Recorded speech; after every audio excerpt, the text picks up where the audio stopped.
Napipinto ng sumikat ang araw. Gumising na tayo sa paanyaya ng bukang liwayway ng bagong umaga. Ama naming Diyos, nagpapasalamat po kami sa panibagong buhay at kalakasan na aming taglay. Salamat din sa panibagong paggawa at paglilingkod sa buong maghapong ito. Ipagpatawad mo po ang aming mga pagkakasala at mga pagkakamali.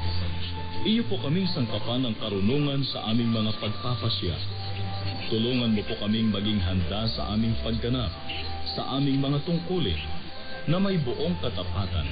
At lagi mo kaming akayin na makipagtulungan sa ikabubuti ng aming sambayanan. Naway laging umusbong sa aming puso ang pag-ibig, pagmamalasakit, at paggalang sa isa't isa, at maagap na pagtulong sa aming kapwa.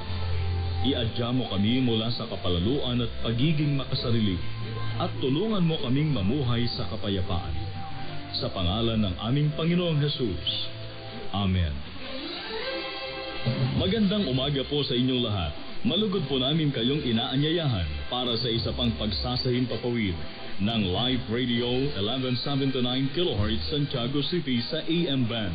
Ang Live Radio Santiago City ay isang himpilan ng radyo na pinangangasiwaan ng Anti-Mission Broadcasting Service Incorporated. Ang aming tanggapan at transmitter ay matatagpuan sa Barangay Batal, Santiago City. Ito ay may lakas na 10,000 watts na may paintulot ng National Telecommunications Commission na may lisensya bilang BSD-0004-2014. Ang Live Radio Santiago City ay pinangangasiwaan ng mga kawani na may paintulot ng National Telecommunications Commission. Engineer Nino Marpa, may lisensya bilang ECE